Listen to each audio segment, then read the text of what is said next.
हमारा सौभाग्य आज इंद्राणी के पास का जो चतुष्पथ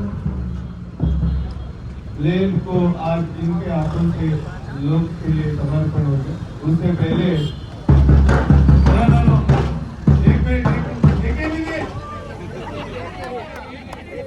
ನಮ್ಮ ಮೊದಲು ಮಾಜಿ ಸಂಸದರು ಈ ಚತುಷ್ಪಥ ರಸ್ತೆಯನ್ನ ಒಂದೇ ತಿಂಗಳಲ್ಲಿ ಮಾಡಿ ಮುಗಿಸಲಿಕ್ಕೆ ದೊಡ್ಡ ಕೆಲಸ ಮಾಡಿದ ಶೋಭಾ ಕರಂದ್ಲಾಜೆಯವರು ಸತತವಾಗಿ ಪ್ರಧಾನಮಂತ್ರಿಗಳು ಇರುವ ಕಾರಣ ಹಿಂದಿಯಲ್ಲಿ ಮಾತಾಡಬೇಕಾಗಿ ಹೇಳಿದರು.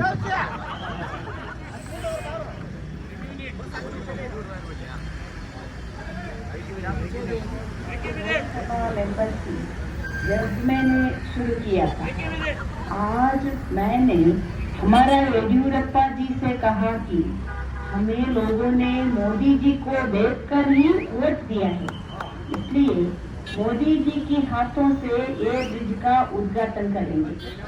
हमारा येडियुरप्पा जी ने एक ही मिनट में हाँ कह दिया, इसलिए आज खुद मोदी जी ने इधर आके हमारा इंद्राणी ब्रिज का उद्घाटन करने के लिए आया है। इसीलिए मैं मोदी जी और येडियुरप्पा जी को धन्यवाद कहती हूँ। मोदी जी, हमारे गांव के कांग्रेस वालों ने सोचा था ब्रिज नहीं होगा, इसलिए भीख मांगे थोड़ा पैसा इकट्ठा किया है, वो आपको देंगे हम। वो पीएम कैश फंड है ना, आप उसमें इस्तेमाल कर आंसर और ಕೊಡಬೇಕು। ಚಪ್ಪಾಳೆ ಕಟ್ಟೆ ಗುಡಿಸೋರು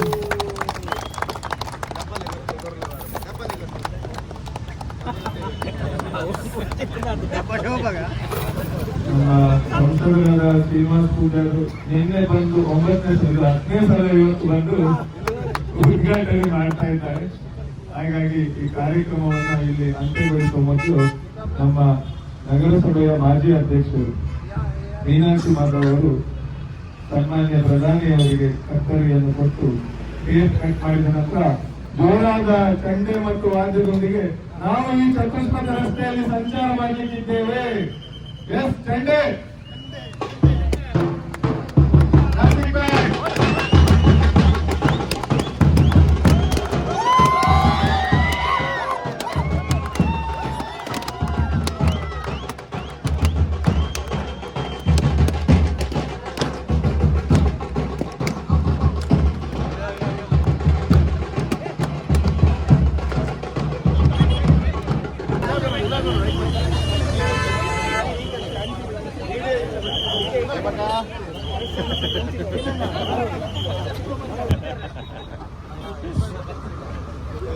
ಸ್ವತಂತ್ರ ಸಭಾ ಕಾರ್ಯಕ್ರಮ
ಮೂಲ ವಾಸಿಗನಾಗಿ ನಾನು ಬರುವಂತಹದ್ದು ನನ್ನ ಆದ್ಯ ಕರ್ತವ್ಯ ಕೂಡ.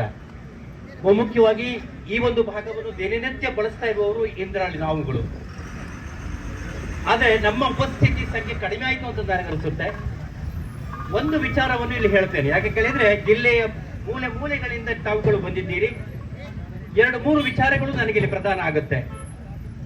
ಇಂದು ಬೆಳಿಗ್ಗೆ ಬ್ರಹ್ಮಾವರ SMS ಕಾಲೇಜ್ SMS ವಿದ್ಯಾರ್ಥಿ 14 ವರ್ಷದ ವಂಶಿ ಶೆಟ್ಟಿ ಪ್ರತಿಭಾವಂತ ವಿದ್ಯಾರ್ಥಿ ರಸ್ತೆ ದಾಟಬೇಕಾದ್ರೆ ಆಕ್ಸಿಡೆಂಟ್ ನಲ್ಲಿ ತೀರ್ಕೊಳ್ತಾನೆ. ಅವರ ತಂದೆ ದುಬೈನಲ್ಲಿ ಸಂತೋಷ್ ಕುಮಾರ್ ಶೆಟ್ಟಿ ಬಕ್ವಾಡಿಯವರು ಇಷ್ಟು ದುಃಖಕ್ಕೆ ಒಳಗಾಗಿ ಇವತ್ತು ಬಂದಿದ್ದಾರೆ. ನಾನು ನೋಡಿ ಬಂದೆ. ಯಾಕೆ ಕೇಳಿದ್ರೆ ಇದು ಒಂದು ದೃಷ್ಟಾಂತ. ಹೇಗೆ ನಾವು ಒಂದು ರಸ್ತೆಯನ್ನು ಹೆದ್ದಾರಿಯನ್ನು ಸಮರ್ಪಕವಾಗಿ ನಿರ್ಮಾಣ ಮಾಡದೇ ಇದ್ರೆ ಯಾವ ರೀತಿಯ ದುರಂತ ಸಂಭವಿಸುತ್ತೆ ಅಂತ ಹೇಳಿಕ್ಕೆ ಇದು ಉದಾಹರಣೆ ಆಗುತ್ತೆ. ನಾವು ಕಳೆದ ಬಾರಿ ಜಂಟಿ ಹೋರಾಟ ಮಾಡುವಾಗಲೂ ಕೂಡ ಇದೇ ಪ್ರಶ್ನೆ ಕೇಳಿದ್ರು, ನೀವು ಫೆಬ್ರವರಿ ತಿಂಗಳಲ್ಲಿ ಆಗ್ತದೆ ಅಂತ ಹೇಳಿದ್ರಿ, ಅದನ್ನು ಮಾಡ್ಲಿಕ್ಕೆ ನಿಮ್ಗಾಗಿಲ್ಲ. ಇನ್ನೊಂದು ಪ್ರಶ್ನೆ ನಾನು ಶ್ರೀರಾಮ್ ಪೂಜಾರಿ ಅವರಿಗೆ ಕೇಳಬೇಕಾಗತ್ತೆ. ನೀವು 8-9 ತಿಂಗಳಿಂದ ನೀವು ಬಂದು ಹೋಗಿದ್ದೀರಿ ಅಂತ ಹೇಳ್ತೀರಿ, ನಿಮ್ಮ ಹಿಂದೆ ಇದ್ದವರು ಶೋಭಕ್ಕ ಏನ್ ಮಾಡಿದ್ರು ಅಂತೇಳಿ ಹೇಳಿ ಏನಾದ್ರೂ ಒಂದು ಪ್ರಶ್ನೆ ಅವರನ್ನು ಕೇಳಿದ್ರೆ ನೀವು ಸಾರ್ವಜನಿಕರಿಗೆ ಉತ್ತರ ಏನಾದ್ರೂ ಕೊಟ್ಟಿದ್ದೀರಾ ಅಂತೇಳಿ ಕೇಳ್ತೀವಿ. ಇನ್ನೊಂದು ಪ್ರಶ್ನೆ ಹೇಳಿ ನಾನು ಮುಗಿಸ್ತೀನಿ. ಕಳೆದ 11 ವರ್ಷದಿಂದ ಬಿಜೆಪಿ ಕೇಂದ್ರದಲ್ಲಿ ಅಧಿಕಾರದಲ್ಲಿದೆ. ಬಹುಶಃ ಮೇ ತಿಂಗಳು ಬಂದ್ರೆ 11 ವರ್ಷ ಆಗುತ್ತೆ. ಈ 11 ವರ್ಷದಲ್ಲಿ ನಮ್ಮ ಈ ಪ್ರಾಜೆಕ್ಟ್ ಆರಂಭ ಆಗಿರೋದು 8 ವರ್ಷದಿಂದ. 8 ವರ್ಷದಿಂದ ನೀವೇ ಅಧಿಕಾರದಲ್ಲಿದ್ದೀರಿ. ನೀವೇ ಅಧಿಕಾರದಲ್ಲಿದ್ದದ್ದು ಮಾತ್ರ ಅಲ್ಲ, 2014 ಇಸ್ವಿನಲ್ಲಿ